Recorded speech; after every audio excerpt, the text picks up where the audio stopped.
appreciate your taking time out of your busy schedules to join us. And as we begin to build the foundation of arguments that support the various heating and ventilating strategies proposed by ASHRAE and available in the industry today to create healthier buildings. My name is Dan Hahne. I've been in the industry for 35 years, started in 1985. My education is a little unique. I am not a degreed engineer, though I did begin in chemical engineering back in 1974 before I discovered the arts. To make a long story short, I ended up earning my Bachelor of Fine Arts degree in sculpture from the Slade School of Art of University College London and my Master of Fine Arts degree from Boston University. In 2016, with the work I was doing as a sales engineer for Therm Air Systems, Varitec reached out to see if I'd be interested in joining them to promote high-performance heating and ventilating systems. And that's what I've done. I've been very much involved in promoting chill beam technology, displacement ventilation, underfloor air systems, and have had the privilege of working on a number of high-profile projects in these regards. So this is something that I do. This is something I'm committed to, and that's to increase the energy efficiency of buildings, and now, of course, good indoor air quality. So the company I work for, Varitec Solutions, who are we? What do we do? We're an HVAC system solution provider. We provide heating and ventilating solutions, heating, cooling, and ventilating solutions for all buildings in the market. Healthcare facilities, hospitals, education, commercial office, data centers, government, you name it, we do it. Anywhere from packaged DX units on a roof to chilled water central plants and full medium pressure VAV systems and or hydronic, decoupled hydronic solutions, such as 100% outside air systems. We've been in the industry for now over 45 years. This slide was relevant when I began in Varitec in 2016. I had to modify it for this presentation. We've been in business for 45 years with a proven reputation and innumerable buildings to support our commitment to successful HVAC installations. What type of system solutions are we involved with? We do variable refrigerant systems. We're surfing the edge of what you can do with what is known in the industry as VRF, and actually use the technology and create good indoor air quality.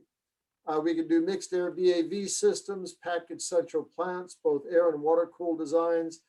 We now have a cloud-based controls line for a cloud-based BMS solution, humidity control solutions, and we have a focus on, of course, underfloor air displacement ventilation and various forms of 100% outside air systems. And our vision is towards the future. Where is the industry going? Why is it going in the direction it is going? And how can Varitec be prepared to meet those goals and requirements being advanced by industry standards, the IECC codes, ASHRAE standard 90.1 and 189, et cetera. Well, Varitec is committed to advancing innovative technology for better indoor air quality, greater energy efficiency. In doing so, in 2020, we launched the Varitec Technical Institute. And our mission is to provide an educational platform for continued learning in the HVAC industry with a focus on high performance buildings and innovative technologies for a better built environment. To support our initiatives of whatever, we have launched this educational webinar series on what technologies, system approaches are available to make good solutions to create better, healthier indoor air quality for our occupants in this age of pandemic. And consequently, this is the second in a three-part series of presentations that we launched 2 weeks ago.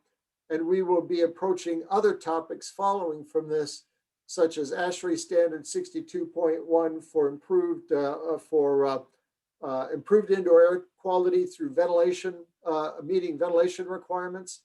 We're going to look at humidification, UV lighting technology.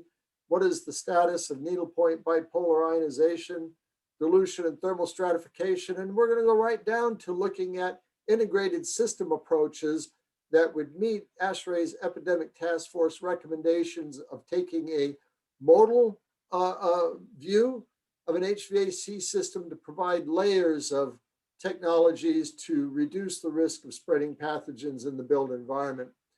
For this presentation, I have to thank multiple resources, and there are more beyond this that I've listed that have helped provide the information, data that I'm going to share with you today. Really, I just harvest the information, hopefully process it effectively, that I can promote an effective history of the development of the emerging research that we're getting today to help better inform us how to improve indoor air quality in a building. Today's agenda is we're going to start just doing a quick review of our first presentation, ASHRAE's Epidemic Task Force. Then we're going to start drilling into the foundation. And what I hope to do is to create a foundation rooted in physics. What are the properties of matter? And how do HVAC systems impact those those properties of matter so that we can actually create better indoor air quality? We're going to look at the physics of falling objects. Let's make sure we have a common understanding from our high school physics of what the terms mean. I was a little embarrassed when I started doing the research to find out, man, maybe I didn't understand them as well as I thought I did. So we're going to review some of the terms. We're going to look at expiratory events, when a sick person in a space coughs, sneezes, talks, or breathes, and what that means with regard to discharging a pathogen. We're going to look at environmental impacts on pathogen travel ejected into a space by an infected agent. We're going to look at the probability of infection. Is that predictable? What is the rate of infection? And then at the very end, a brief review of prescriptive measures and the future, especially with regard to Varitec's Technical Institute. So first of all, let's do a quick review of the ASHRAE Epidemic Task Force from last week. Remember, we began the presentation evaluating the World Health Organization and the CDC stance on communicating the means of transmission of SARS-CoV-2, otherwise known as COVID-19. They advocated early on that the two means of transmission were fomitic transmission, surface to surface, hand to mouth, or large droplets that usually precipitate out of the air or a discharge plume within the 6-foot guidelines prescribed by the CDC for safe social distancing.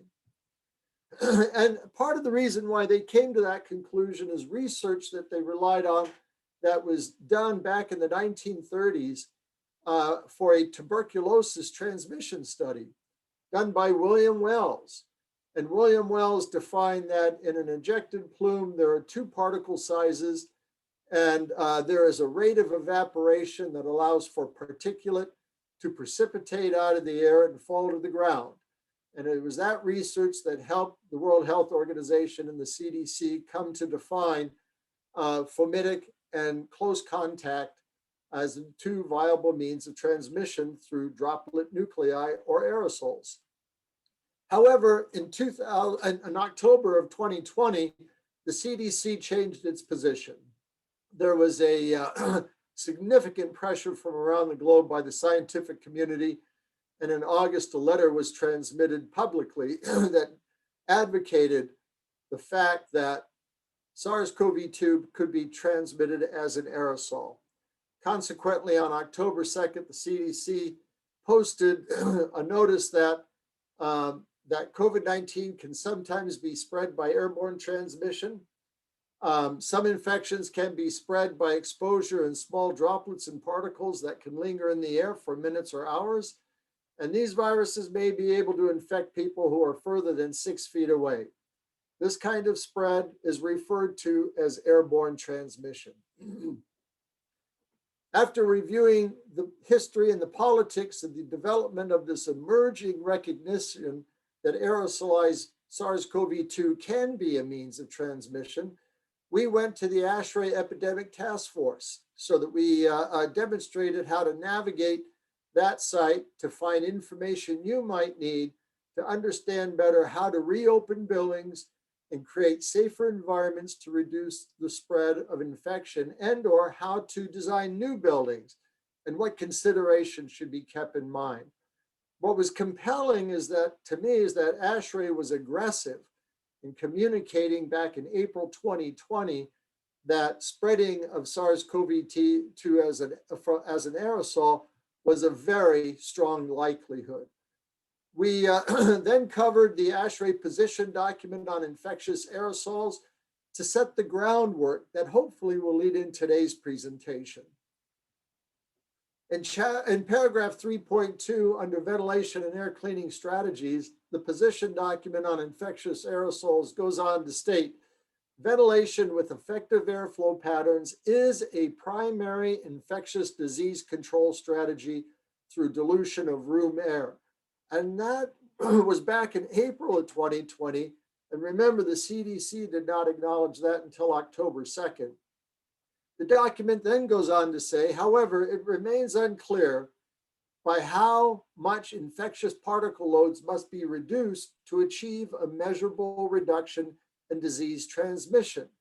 Infectious doses vary widely among different pathogens and other influences. What is the quanta, or what is the infectious dose, and what is received by person? What is that person who ingests an infection immune system like? Are they healthy Olympic swimmers? Are they diabetics, overweight, or whatever? There are so many factors that go into how and when somebody might be affected that could result in serious ill effects.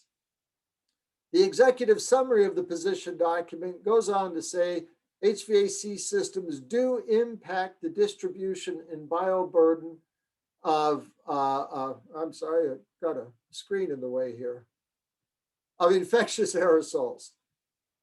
And it goes on to say this position document covers strategies through which HVAC systems modulate aerosol distribution and can therefore increase or decrease exposure to infectious droplets, droplet nuclei, and intermediate fomites. So in order to understand this a little more deeply, why don't we go ahead and explore the actual physics of airborne motion.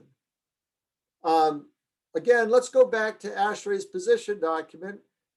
ASHRAE's position document states that air patterns and dilution are two HVAC strategies for reducing pathogen concentrations.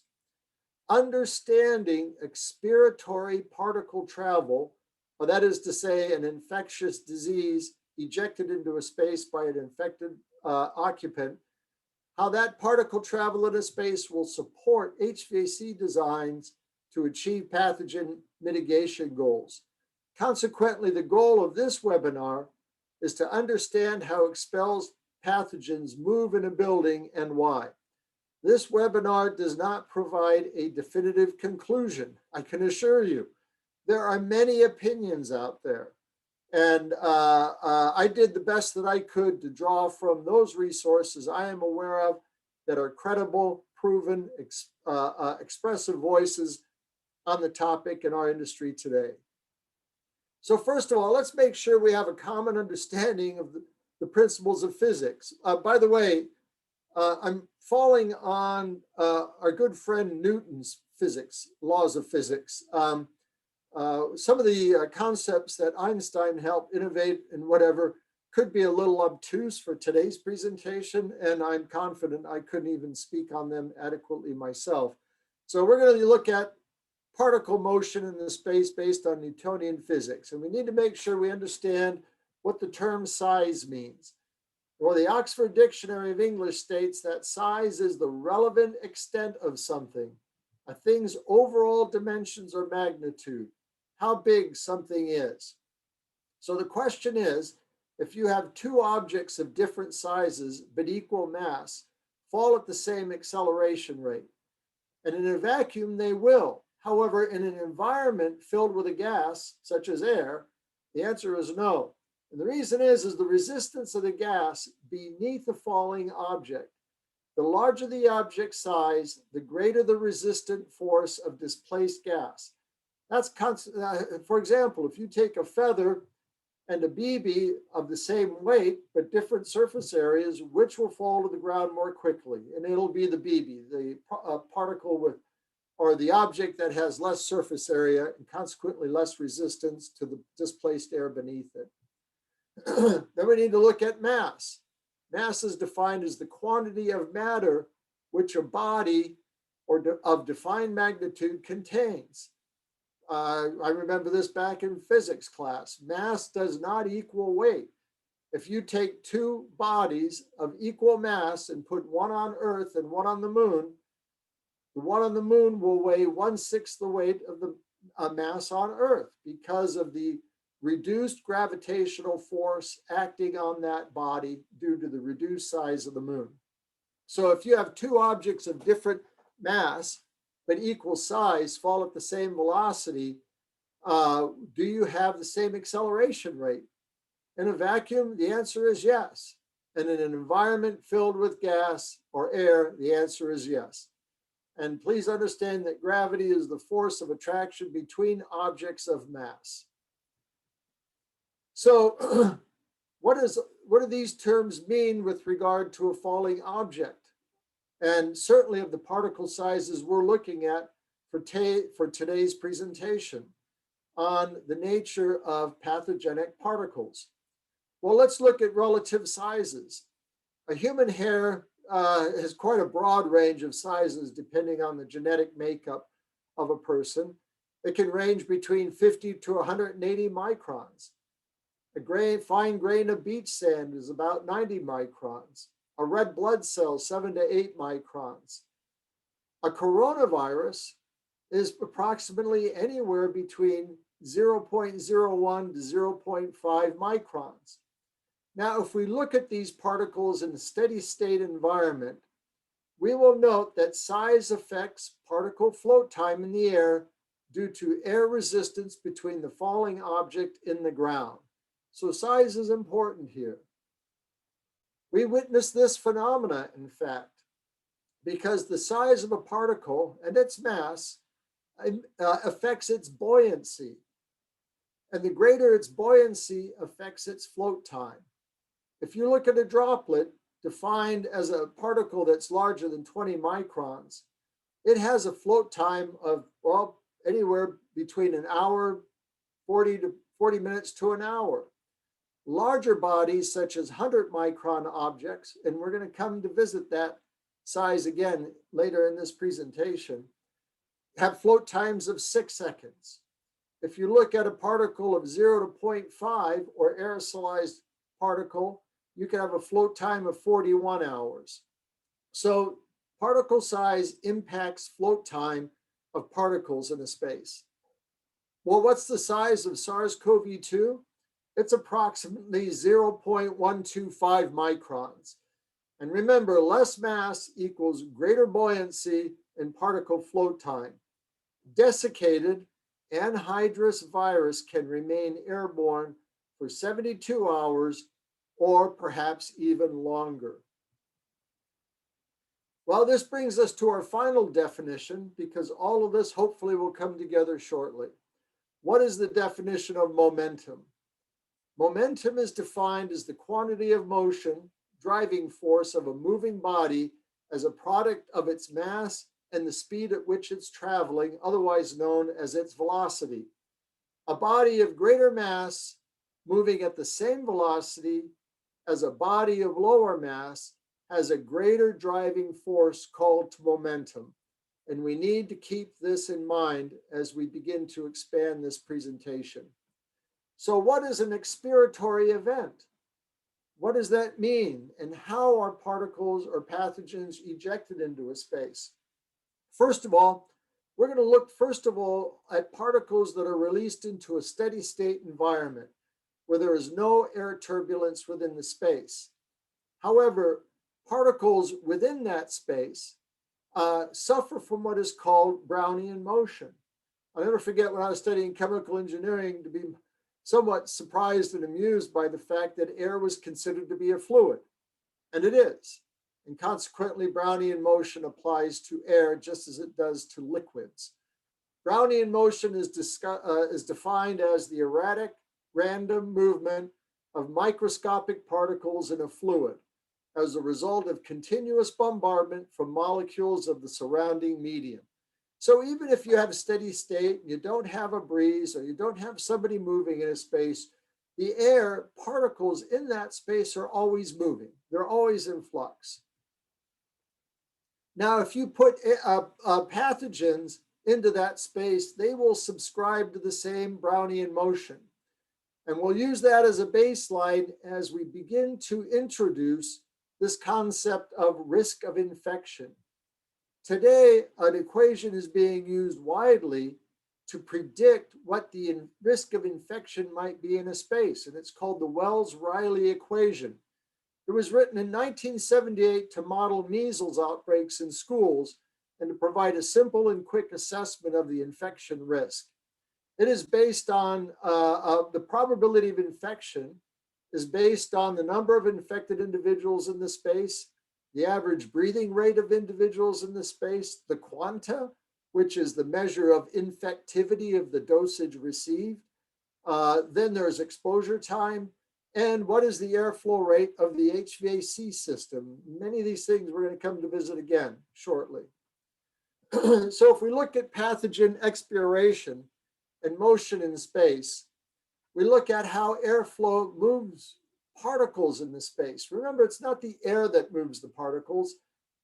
We already established what steady state is. It is airflow, air movement within a space that moves particles. And there are various ways that that can happen in the built environment. There is convection, that is to say, warm air rises, cold air falls. There are pressure differentials, supply air jets, where air at positive pressure is injected into a room, hopefully at high velocity. Then there's return air, where we have negative pressure that draws air from the room because the room is at a higher pressure than the return air duct. Then there are forces of expulsion, expiratory events, occupants sneezing, talking, etc., that impact the airflow in the space and consequently the travel of pathogens released into that space. So what are expiratory events resulting in active pathogen being ejected into a space? There are breathing, talking, singing, coughing, and sneezing. If we look at, first of all, when a sick person does have or undergo an expiratory event, what happens to that to those particles when they're ejected? Well, they're referred to as routes of transmission. And there are a group of routes. And in fact, the way to mitigate pathogen spread is to interfere with any, if not all, of these routes of transmission. That's how you reduce the risk of spreading infection. There's ballistic trajectory of large droplets. There's the fomite route, surface to surface, hand to mouth. There's the droplet-borne route via aerosols. There's short-range airborne routes via aerosols and long-range airborne routes. Particle size and buoyancy all play a factor as to which particle falls into which of those categories.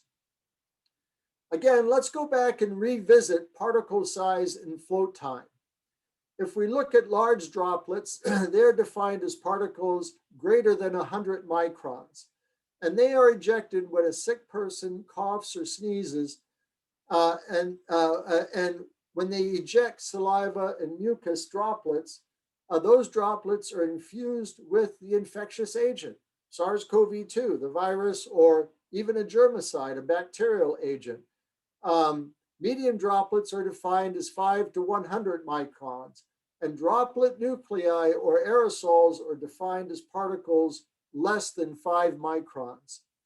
Remember, when somebody is sick and they cough or sneeze and eject the pathogen into the space, that pathogen is leaving the person in a plume, an ejecta plume that is 100% relative humidity. The air is saturated due to the moist nature of the lungs, the esophagus, and the mouth. Now, with regard to these droplet domains that I've listed above, different research papers, different scientists and engineers don't all subscribe to the same range of particle sizes. So I had to be arbitrary and just seem to select what is accepted in the industry the most as being the proper range of sizes in relation to large, medium, and droplet nuclei particles. Well, to assist us in understanding what happens to pathogens when they're expressed during an expiratory event, I leaned on the Sandia report written by Dr. Clifford Ho, who is a senior scientist at Sandia Labs. He has done extensive CFD modeling on how pathogens move into space and actually applied CFD to analyzing historical events of SARS-CoV-2 being transmitted in the Quanchow restaurant that we'll explore a little bit later this morning or a little later today, as well as other environments where we had proven infectious events.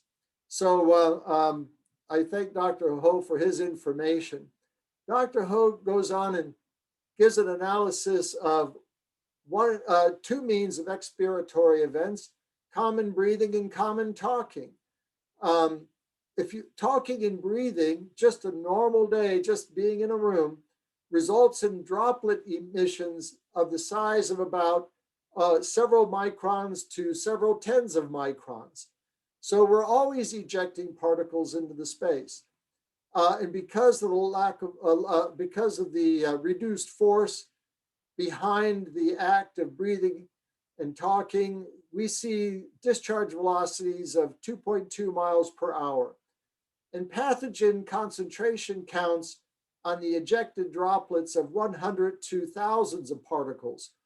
And the flow from the infected agent occurs conceptually as a laminar flow discharge to evaluate the CFD models.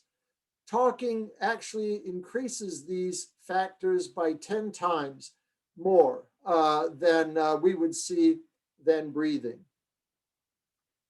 And then looking at other research, it came to my attention that one methodology expressed by J.H.W. Lee and Chu in 2012 was to use CO2 as a tracer gas to evaluate what happens to droplets released or infectious particles released from the mouth of an infected agent. And what is the concentration of CO2 and the inference of any pathogen emitted at what distance from the person.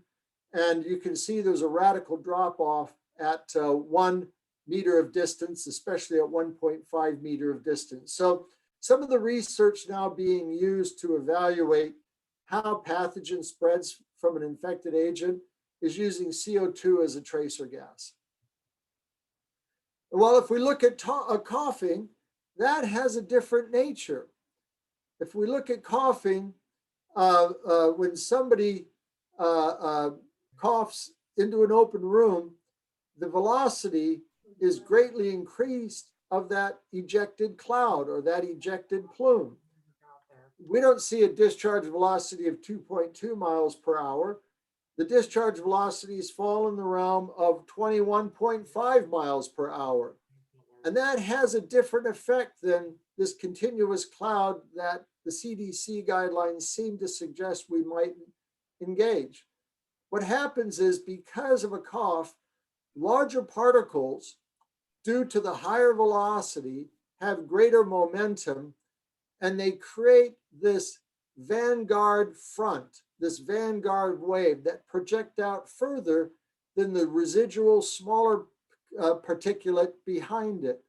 So you don't have a unified cloud or ejected plume, you have a bifurcated plume.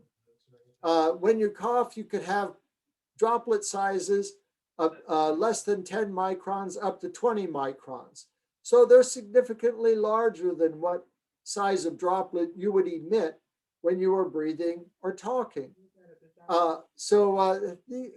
This type of trajectory, this higher velocity of pathogen or ejected cloud is called ballistic trajectory. Well, if we take it to a more violent extreme, such as a sneezing event, we see an increase in that bifurcated plume and what happens. And let's look at this closely. First of all, we're looking at droplets now, not of 1 or 10 microns or up to 20 microns. We're looking at particles that can be ejected up to 100 microns and larger, by the way. We're looking at pathogen counts, not in the hundreds or thousands. We're looking at 40,000 droplets. Sorry, that's the accurate term. We're looking at droplet counts, not of 100 and 1,000, but of 40,000. We're looking at discharge velocities at 0.25 seconds of 44 miles per hour. So the bifurcated plume I mentioned during the coughing event is increased significantly. And that ejecta has great momentum, especially when the droplets have particle sizes of 100 microns. Consequently, we see that higher momentum, larger droplet being expressed far out and away from the infected agent. In fact, we'll see it travel up to 23 to 26 feet from that agent. So initially, larger droplets can be propagated further than smaller droplets due to increased momentum. And the good news is, however, but because they are large, they will precipitate out of the air very quickly within seconds. Now, there's no known HVAC solution that can impact that large droplet ejection in a space. It's too massive and too large. So just be aware of that. Well, Dr. Ho goes on to conclude from his CFD modeling that because the size of droplets that are emitted during tidal breathing are small, the exhaled aerosol plume can remain suspended for long periods. Thus, Dr. Ho writes, despite the lower viral load per exhalation event relative to coughs and sneezes, the persistence of the small aerosolized droplets and continuous nature of breathing and/or talking can increase the potential for transmission, especially in enclosed spaces with low fresh air exchange. And we're going to explore that in greater detail. So let's do the math. If somebody is sick and they're in their office or in a classroom or wherever they might be in a building, and they're just breathing normally or carrying on a conversation, let's do the math. For somebody just breathing normally, otherwise known as tidal breathing, the volume of the air they express with each breath is approximately 500 milliliters or half a liter. Well, let's do the math. The average adult breathes at a rate of 12 to 20 breaths per minute. So let's take 16 breaths. Let's divide it in the middle. At 0.5 liters, that means that every minute that person is expelling 8 liters of pathogenic laced droplets into a space. So what does that mean in an hour or 60 minutes? And all the droplets released, and what happens to those droplets? I think it's a rather interesting consideration that should be taken into account as heating and ventilating systems are adapted to the pandemic age or new construction is moving forward in our market. So let's look at the environmental impacts of pathogen travel. What conditions in a space could affect how pathogens travel, how they become aerosolized, and other different factors. So let's look at space conditions and migration. First of all, what does the HVAC system and droplet migration have to do? Well, the majority of larger emitted droplets are drawn by gravity to land on surfaces within 3 to 7 feet from the source during normal breathing and talking, because the released larger particles do not have the momentum from the high velocity discharge you would see in coughing and sneezing. General dilution ventilation and pressure differentials do not significantly influence short-range transmission. And that's a statement right out of ASHRAE's position document on infectious aerosols.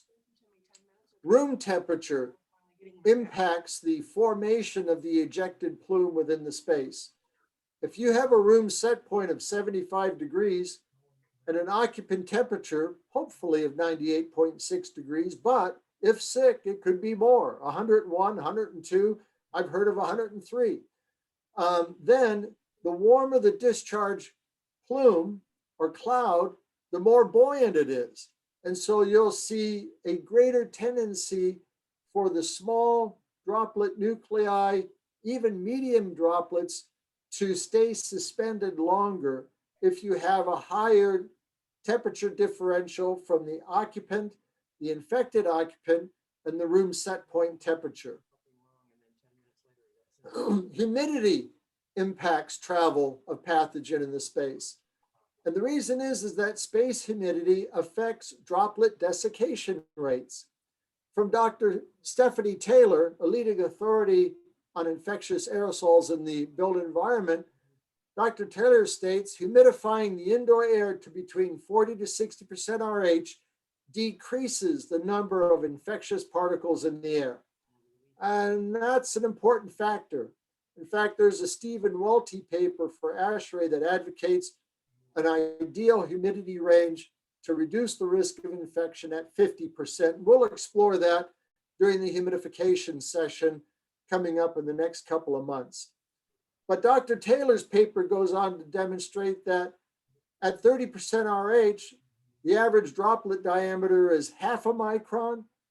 At a relative humidity of 45%, the diameter is 70 microns. Why?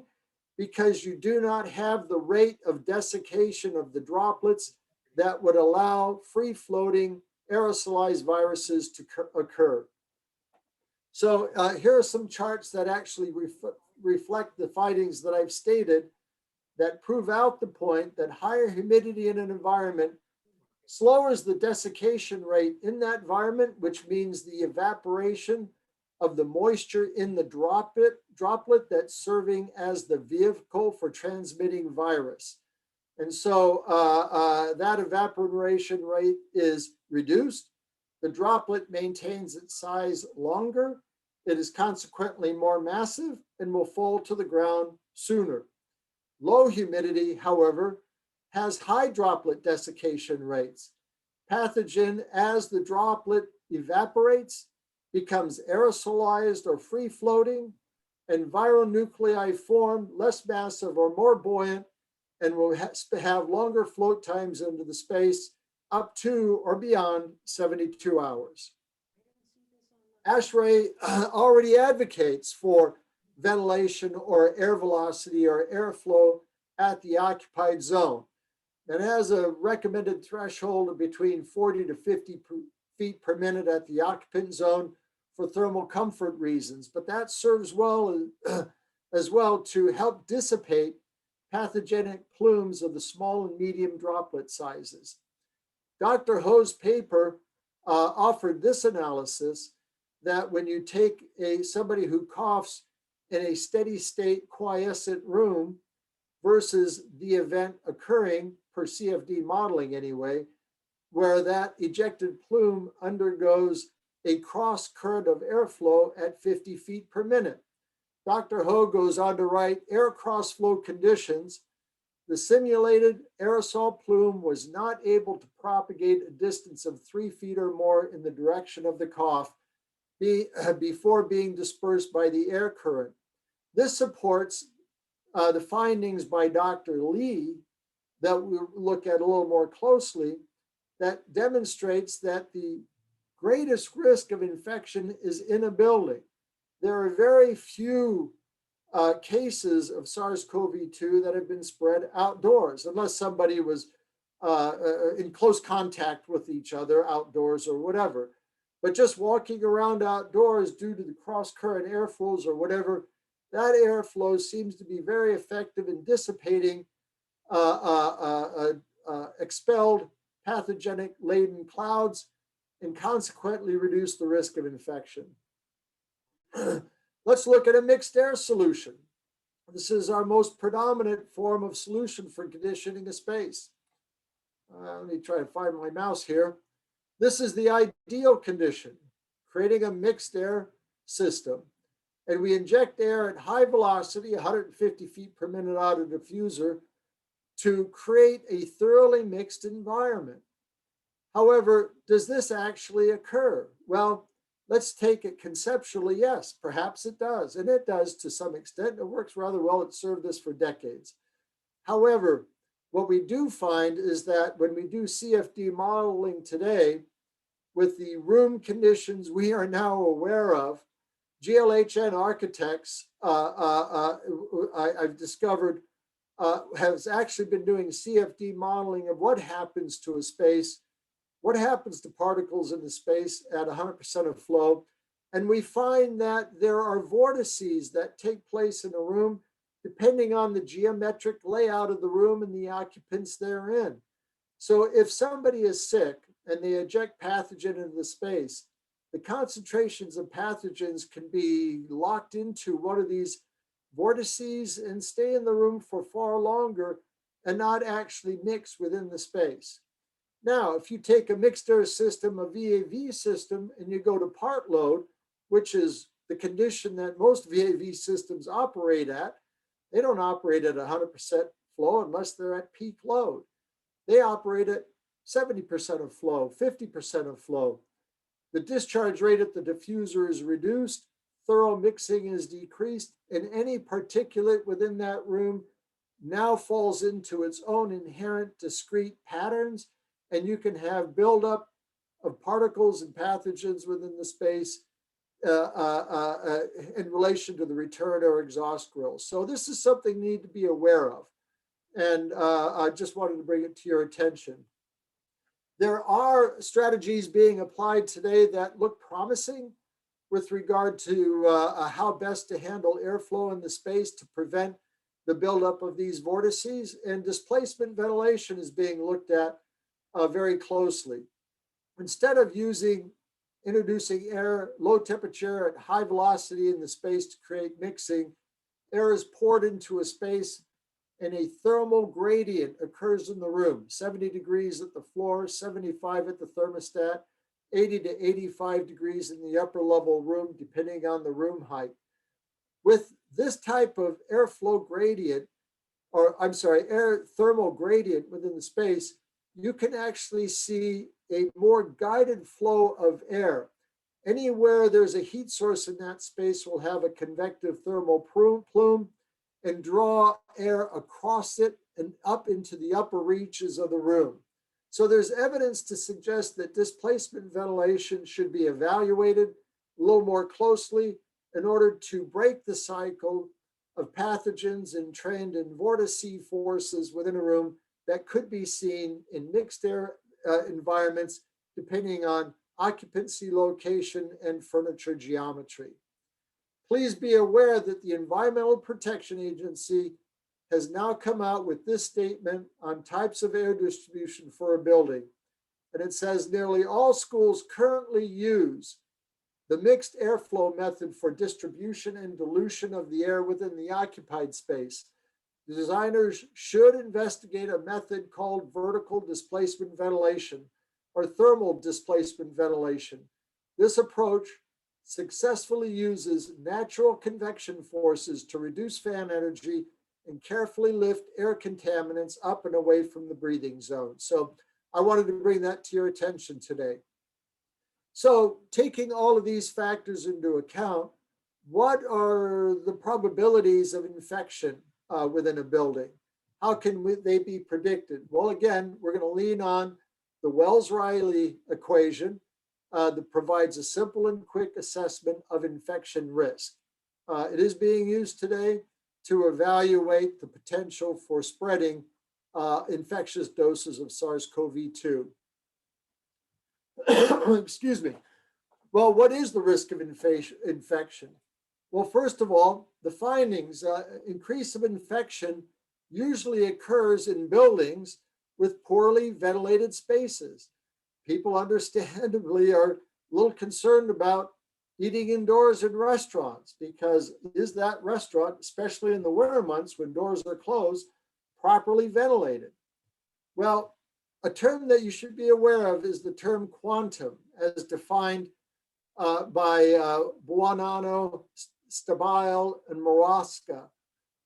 Quantum is the dose of airborne droplet nuclei required to cause infection in 63% of susceptible persons.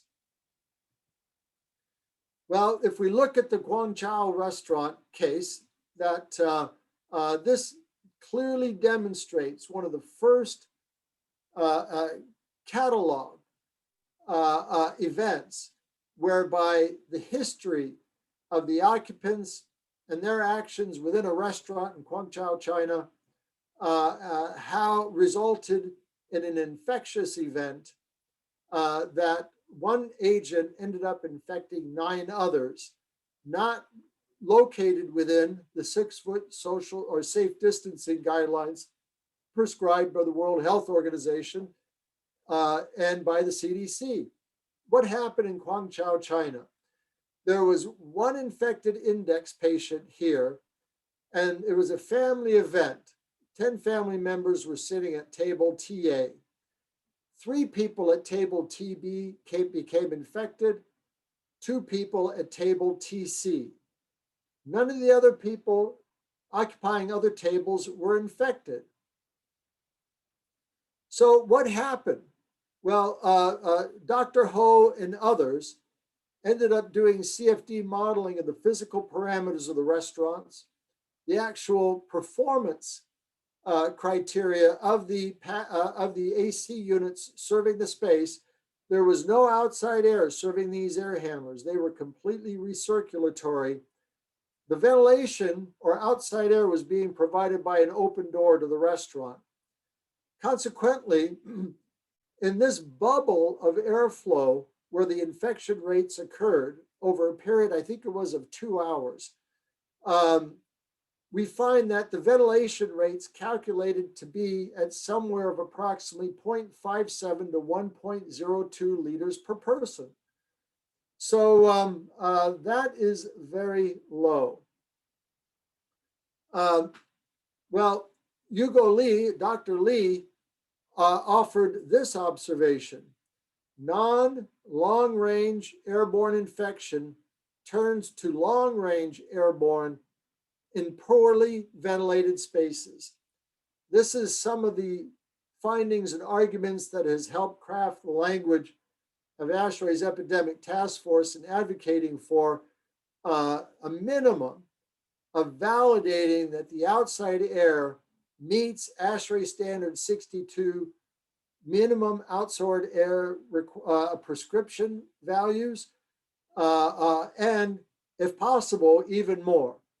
The challenge is that most existing HVAC systems are not sized to handle the added ventilation that they might otherwise want to deliver to reduce the risk of infection in a building. So anyway, a ventilation rate and infection have been validated. The Guangzhou restaurant is one of many studies that demonstrate this same conclusion.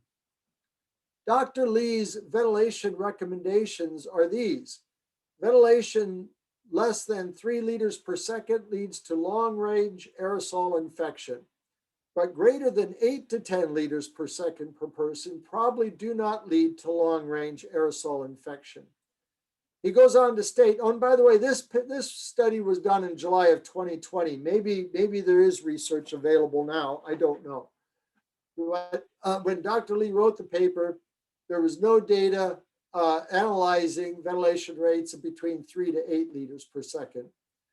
However, Dr. Lee qualifies, even if you follow the prescriptive ventilation rates that he's recommending, this does not rule out the short-range transmission of large droplets within the 6-foot social distancing guideline, or perhaps fomitic transmission of precipitated pathogen that falls on surfaces and finds its way to the mouth.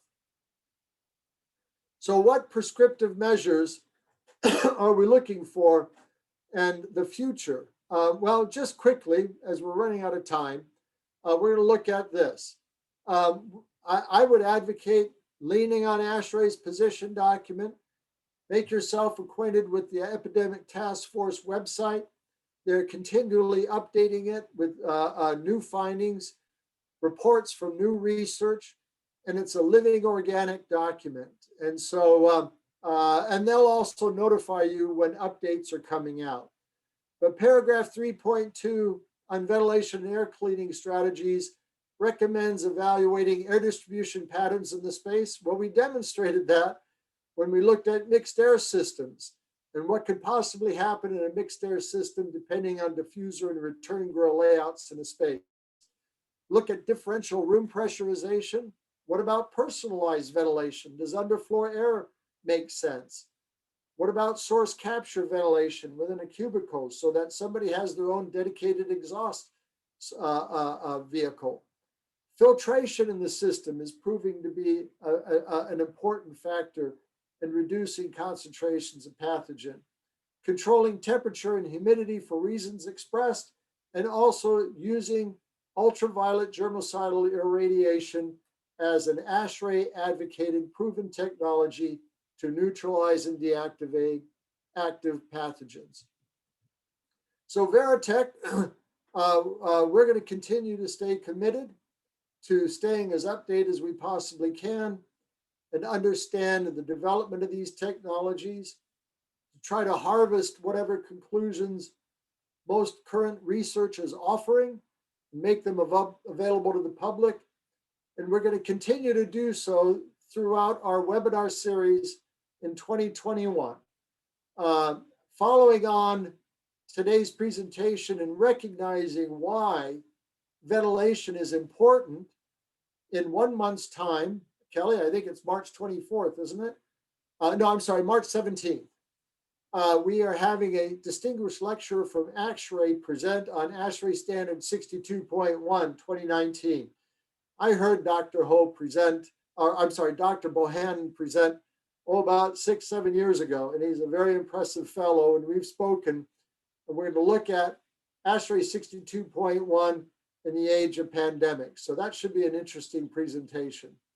Then we're going to do a deep dive in humidification and how humidification can be controlled within a space, some of the humidification products that are out there, and how properly humidified environments reduce the rate of infection.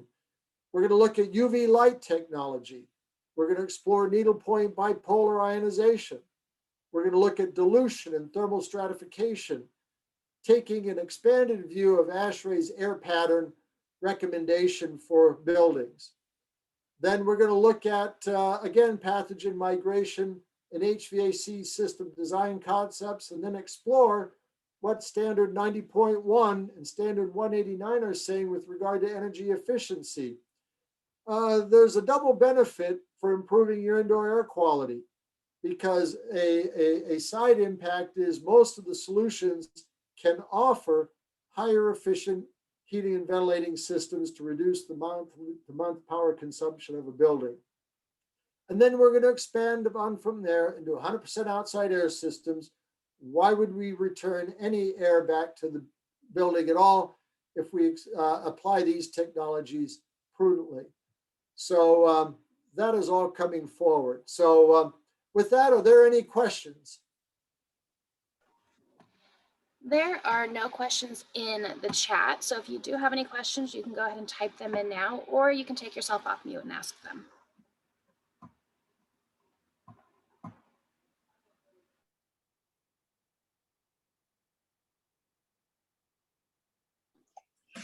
Well, I don't have a question, but I want to thank you for a very well done and well prepared presentation. That was excellent. Oh, thank you very much. Thank you. Hey, Dan, can you hear me? I can. I have one question. I'm not sure if I quite missed it, but does warm or cold air change particle movement? Like, does it change the way it flows or how fast it moves? Yes.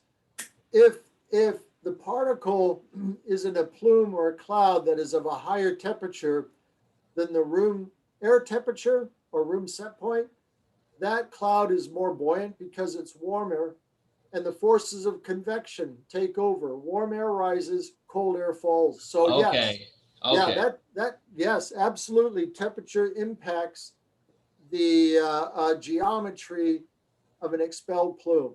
Okay. That makes a lot of sense. Okay. Thank you. Yeah. And I might also add that if you are using mechanical ventilation and you're in a cooling mode, we all know that that requires more CFM, thus possibly more velocity as well. Yeah. That's correct. But a lot of that will have to do with how the diffusers are selected. In order to maintain the velocities so that we don't exceed 50 feet per minute at the occupied zone, and you need more air into a space, you would just use more diffusers so you bring more into the space without creating too much velocity than the recommended design conditions. Because there are other factors that occur like noise. If you have high velocity air pushed through diffusers. So if you need a lot of air, you would just add more diffusers to maintain your velocity so you're not seeing more than 50 feet per minute at the occupied zone. I got one question. I'm using the MERV 8 filters, and currently, because I've been told to change my fan modes to continuous for the COVID thing, is that actually helping me out? With MERV 8 filtration, marginally, maybe. The question is what is the irrestance effectiveness of MERV 8 versus MERV 13?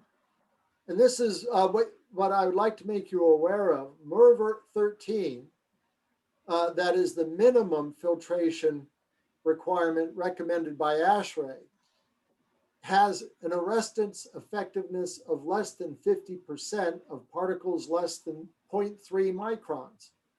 Well, SARS-CoV-2 is 0.125 microns. So now there's debate that practical installations of even MERV 13 filtration will, as filters load, be more efficient. I just read in the recent ASHRAE journal on the subject of ASHRAE 52 that defined the MERV ratings that it might improve it. It could also, there are cases that show in situ MERV 13 locations didn't result in an increase of effectiveness. So with your question regard to MERV 8, I would say that there would be little chance of arresting recirculating SARS-CoV-2 pathogen. Okay, thank you. And Alan had a question in the chat. Do you know where we are at with the studies regarding location of supply and return grills? I am currently involved in a study, and we are probably a month to 2 months away from that data. So we're looking into it. I have not seen, nor have I found, but then again, I really haven't searched for it, and maybe I should have for this presentation, any definitive article on the difference between how diffusers and return grills are laid out in the space of a defined geometry and how varying that layout could impact the flow. However, I did talk to Hahne, our speaker, in a month, and he was saying that, interestingly enough, evidence suggests that you don't want to have a completely mixed environment in a space to offer dilution in a room that could be infused with SARS-CoV-2. They're finding now, some preliminary tests must have been done, that what you want to do is be able to control and localize areas of concentration and then make sure the return or exhaust grill is located over that region of concentration. So there is that research going on today, but I'm not aware of any findings myself. But it could be out there. We just have to look for it. And Tom put in the chat, are there any recent, hold on, another one came in. Are there any recent updates from the ASHRAE committee on the effectiveness of NPBI, needle point bipolar ionization? No, other than we have just received AHRI has acknowledged in a needle point bipolar ionization. I have not read how or why. It's been a little bit of a hectic last 2 weeks, but we will delve into that in greater detail when we provide that presentation in the coming months. All right, and Ian, oh, that was a direct message. Yes, okay.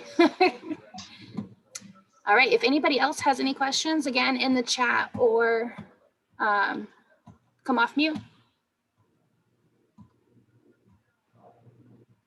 Well, thank you all for joining us today. I hope you found the presentation of interest, compelling, and informative. If you think of your questions after we close down or a week from today, don't hesitate to reach out to Kelly. Varitec will get back to you with an answer.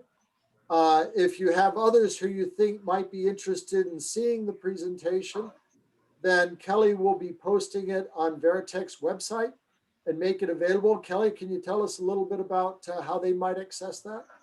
Yeah, so I'll be sending out a link within the next week that will take you to our website where you can see the recording and also download a PDF version of the slides that Dan went through today. Also, you could just go straight to our website under training. Under the training menu, there is a past webinars option, and you can see all of our past webinars there. And if you're still having issues, email me and I can send you a direct link. All right, so along with that, we will also be sending out the PDH credits. So I think I've got everybody marked down. There were some people that didn't have their name on there. So if you look and your screen name does not show your name and you need a PDH credit, make sure to send me a message before you get off of here so that I can get that over to you. And be on the lookout for registration opening up for next month's presentation from Hoy Bohannon on ASHRAE 62.1. And thank you, Dan. Great presentation. Thank you all. We appreciate you. Yes, Have a thank you. good day.